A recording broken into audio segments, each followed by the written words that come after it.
करण भूषण सिंह की चलेगी या फिर एक बार फिर समाजवादी पार्टी या बसपा की ओर से प्रत्याशी बाजी मारेंगे? नेताजी की, भूषण सिंह की, करण भैया का क्षेत्र में काम करते हैं इसलिए चलेगी।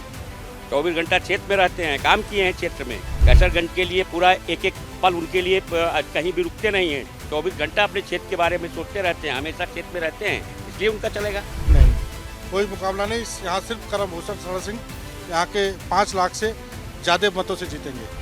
सपा प्रत्याशी और बसपा प्रत्याशी का यहाँ किसी को नाम नहीं मालूम। आप किसी से पूछ लीजिए, किसी से नाम पूछ लीजिए, आप सपा और बसपा का कोई नाम नहीं जानते। हम लोग को नेताजी से मतलब है और ये नहीं पार्टी से कोई मतलब। गोंडा की कैसरगंज लोकसभा सीट पर समीकरण इस बार बदले हुए हैं। दरअसल इस बार ब्रिजभूषण शरण सिंह का टिकट काटकर उनके बेटे करण भूषण को प्रत्याशी बनाया गया है। ऐसे में सवाल ये उठता है कि बदले हुए समीकरण में करण भूषण सिंह की चलेगी या फिर एक बार फिर समाजवादी पार्टी या बसपा की ओर से प्रत्याशी बाजी मारेंगे। सवाल इसलिए भी है क्योंकि हर बार के चुनाव में अगर 2009 के बाद के आंकड़े देखें तो ब्रिजभूषण शरण सिंह ने यहाँ पर जीत हासिल की है, लेकिन इस बार समाजवादी पार्टी के प्रत्याशी भी मैदान में है, साथ ही बसपा के प्रत्याशी भी मैदान में है, यानी कि मुकाबला त्रिकोणीय है। ऐसे में यहाँ की जनता किसको लेकर मन बना रही है, किसकी चलेगी नहीं चलेगी, ये सवाल बना हुआ है। शुरुआत में आपसे करूंगी, किसकी चलेगी इस सीट पर? नेताजी की, ब्रिजभूषण सिंह की, करण भैया का। और क्यों? अरे क्षेत्र में काम करते हैं इसलिए चलेगी। 24 घंटा क्षेत्र में रहते हैं, काम किए हैं क्षेत्र में। कैसरगंज के लिए पूरा एक एक पल उनके लिए कहीं भी रुकते नहीं हैं। 24 घंटा अपने क्षेत्र के बारे में सोचते रहते हैं, हमेशा क्षेत्र में रहते हैं, इसलिए उनका चलेगा। अच्छा, इस सीट पर कुछ काम हुआ है उनकी तरफ से या फिर यूं ही मतलब चलेगी? नहीं, यूं ही नहीं, इस तरह से चलता है। जरूर कुछ न कुछ उसके पीछे काम होते हैं, उनके पीछे काम किया गया होता है। ये सारी चीज़ें मिला के तब इतना बड़ा हुजूम तैयार होता है। बसपा के प्रत्याशी भी हैं, समाजवादी पार्टी गठबंधन के प्रत्याशी भी हैं, त्रिकोणीय मुकाबला दिखता है आपको यहाँ? नहीं, कोई मुकाबला नहीं। यहाँ सिर्फ करण भूषण सिंह यहाँ के 5 लाख से ज़्यादा मतों से जीतेंगे। अच्छा, इस बार थोड़ी कंट्रोवर्सी भी ब्रिजभूषण शरण सिंह को लेकर हमें देखने को मिली। टिकट देने में भी बहुत देरी हुई, ऐसा भी लगा कि टिकट कट जाएगा, फाइनली उनके बेटे को मिला है। ये कंट्रोवर्सी क्या इस बार चुनौती बनेगी उनके लिए? ये तो बीजेपी का, उनका पार्टी का मामला है, लेकिन नेताजी के नाम पर और इस मंडल के नाम पर और जिले के नाम पर टिकट उनको मिला और सांसद जी की वजह से मिला और उनके नाम की वजह से मिला। उनका मेहनत की वजह से तो मिला है, लेकिन जो विवाद रहा, पार्टी को भी बहुत सोचना समझना पड़ा, इंतजार करवाना पड़ा। तो ये जो विवाद रहा पिछले दिनों, क्या वो इस चुनाव में भारी पड़ेगा उन पर? कोई महत्व नहीं रखेगा, कोई महत्व नहीं रखेगा।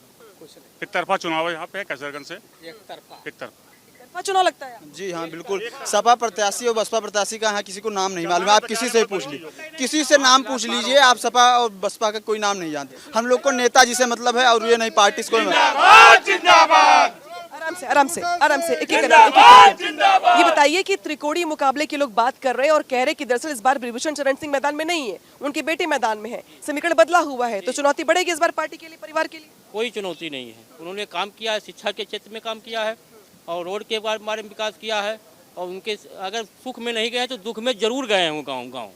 हाँ, नेताजी के कुछ काम हुए इस इलाके में ब्रिजभूषण शरण सिंह? माननीय नेताजी के दिशा निर्देश में इस बार वो गोंडा के पूरे देवीपाटन मंडल के मालवीय शिक्षा के मालवीय हैं। उन्होंने जितना कार्य अपने कैसरगंज के लिए किया है वो कैसरगंज की जनता नहीं, उनका परिवार है।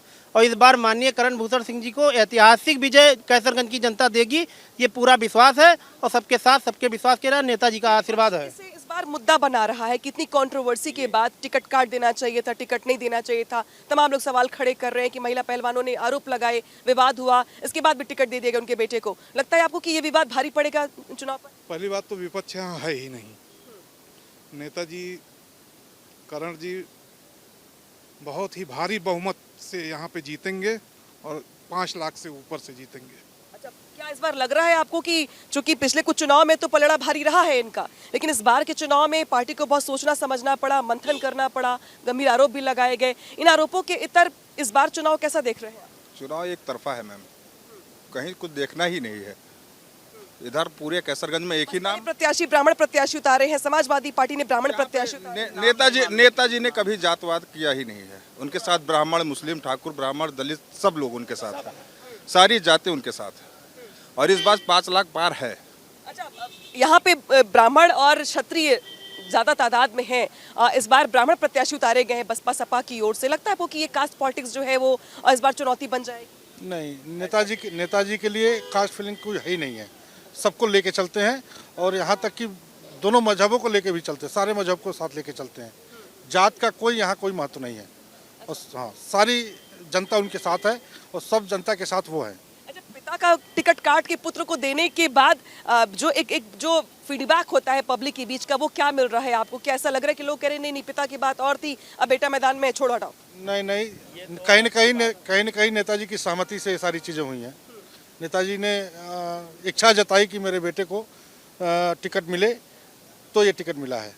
उनके इच्छा के ही अनुरूप काम हुआ है। तो लगता है कि बृजभूषण शरण सिंह की चलेगी? बिल्कुल 100% चलेगी, उन्हीं की चलेगी। तो एक जो पुराना नारा है बृजभूषण शरण सिंह की तरफ से कि दबदबा है और दबदबा रहेगा, कुछ ऐसा ही यहाँ पर जब लोगों से बात करेंगे आप, तो आप यहाँ पर जानेंगे कि लोग ये मानते हैं कि चाहे उनके परिवार में चुनाव कोई भी लड़े, जीत बृजभूषण शरण सिंह की ही होगी, क्योंकि चेहरा भले ही उनके बेटे के सामने आया गया हो, लेकिन जो चेहरा है, जो ताकत है पीछे से, वो यहाँ पर बृजभूषण शरण सिंह की है। लिहाजा कहा यह जा रहा है कि इस बार के चुनाव में भी उनकी ही चलेगी।